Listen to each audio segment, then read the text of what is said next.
नमस्कार दोस्तों, आज हम आपके लिए माघ मास के महात्म्य का 16वां अध्याय लेकर आए हैं। माघ मास के महात्म्य का 16वां अध्याय शुरू करने से पहले आप इस चैनल के साथ बने रहने के लिए चैनल को सब्सक्राइब करें और साथ ही में बनी घंटी को भी दबाएं ताकि हम जो भी नई वीडियो आपके लिए लेकर आएं उसकी जानकारी आपको मिलती रहे।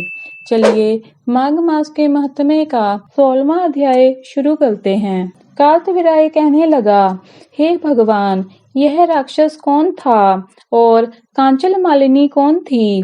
उसने अपना धर्म कैसे दिया और उनका साथ कैसे हुआ? हे ऋषि, अत्रि ऋषि की संतानों के सूर्य, यह कथा सुनाकर मेरा कौतूहल दूर कीजिए। तब दत्तात्रेय जी कहने लगे, राजन, इस पुरातन विचित्र इतिहास को सुनो। कांचल मालिनी नाम की एक सुंदर अप्सरा थी जो माघ मास में प्रयाग में स्नान करके कैलाश पर जा रही थी। तब उसको मार्ग में जाते हुए हिमाचल की कुंज से एक घील राक्षस ने देखा।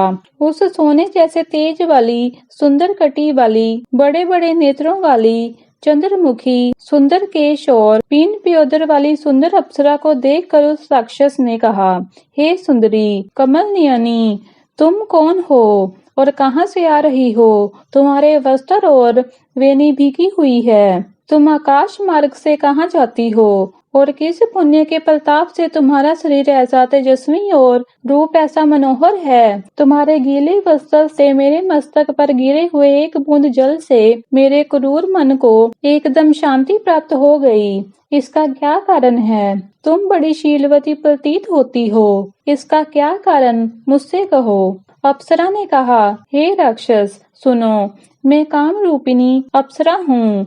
मैं प्रयाग में संगम में स्नान करके आ रही हूँ। इसी से मेरे वस्त्र भीगे हैं। अब कैलाश पर जा रही हूँ, जहाँ पर श्री शिव निवास करते हैं। त्रिवेणी के जल से मेरी सब क्रूरता दूर हो गई, जिसके पुण्य के प्रभाव से मैं इतनी सुंदर और पार्वती जी की प्रिय सखी हूँ। जो आश्चर्य देने वाला उदाहरण मुझसे ब्रह्मा जी ने कहा था सो सुनो। मैं कलिंग देश के राजा की वैश्या थी। रूप, लाव्य और सुंदरता में अपूर्व थी। मेरी सुंदरता पर सारा नगर मोहित था और मैंने अनेकों प्रकार के भोग भोगे। अनेक प्रकार के वस्त्र और भूषणों की मेरे घर में कोई कमी नहीं थी। कई कामी पुरुष आपस में संप्रदा ही से मृत्यु को प्राप्त हो गए। इस तरह उस नगर में बड़ी सुंदरता से यौवन व्यतीत हुआ और मैं वृद्धावस्था को प्राप्त हो गई। मेरे मन में विचार उत्पन्न हुआ, मैंने अपनी सारी आयु पापों में ही व्यतीत कर दी। धर्म का कोई कार्य, तप, यज्ञ आदि नहीं किया।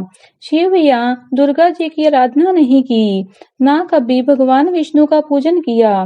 इस प्रकार अशांत चित्त से मैंने एक ब्राह्मण की शरण ली, जो वेदों का ज्ञाता और ब्रह्मनिष्ठ था। मैंने उनसे पूछा, मेरा निस्तार किस प्रकार से हो सकता है महाराज? साधु सज्जन अच्छे और बुरे सभी पर दया करते हैं, इसलिए मुझ दीन पर भी कृपा करके मुझ कीचड़ में पड़ी हुई को पकड़कर उबराए। शील सागर क्या हंस को ही दूध देता है, बतख को नहीं। तब वह ब्राह्मण, राजा का पुरोहित, इन सब बातों को सुनकर मुझ पर दया करके कहने लगा, तू ब्रह्मा के क्षेत्र में जाकर माघ मास में त्रिवेणी संगम में स्नान कर, परंतु मन में अशुभ क्रिया का विचार नहीं करना। पापों के नाश के लिए महापुरुषों ने तीर्थ स्थान से अधिक और कोई प्रायश्चित नहीं बताया। प्रयाग में स्नान करने से तू अवश्य पवित्र होकर स्वर्ग को जाएगी। हे भामिनी, पुराने समय में गौतम ऋषि की स्त्री को देखकर इंद्र ने काम को वशीभूत होकर कपट वेश में उससे भोग किया था, इसलिए ऋषि द्वारा श्राप दिया गया और उसका शरीर लज्जा युक्त हजारों भगों वाला हो गया। तब इंद्र नीचा मुंह करके अपने पाप कर्म की बुराई कराने लगा। मेरु पर्वत के शिखर पर स्वच्छ जल वाले सरोवर पर एक स्वर्ण कमल से भरे हुए कोटर में घुस गया और अपने पाप को धिक्कारता हुआ कामदेव की बुराई करने लगा कि यह सब पापों का मूल है। इसके ही वशीभूत होकर मनुष्य नरक में जाते हैं और अपने धर्म, कीर्ति, यश और धैर्य का नाश करते हैं। इंद्र ऐसा सोच रहा था, सो इंद्र के बिना सारा देवलोक शोभाहीन हो गया। सब देवता, गंधर्व, किन्नर, लोकपाल इंद्रायणी के सेहत बृहस्पति से जाकर पूछने लगे, महाराज, इंद्र के ना रहने से स्वर्ग ऐसा शोभाहीन हो गया है।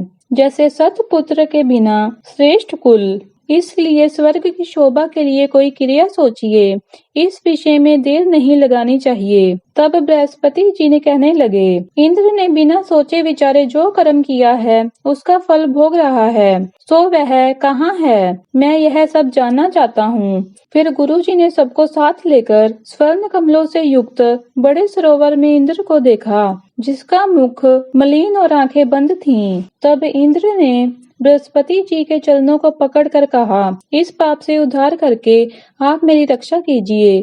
तब बृहस्पति जी ने इंद्र से कहा, प्रयाग में स्नान करने से ही तुम पाप मुक्त हो जाओगे।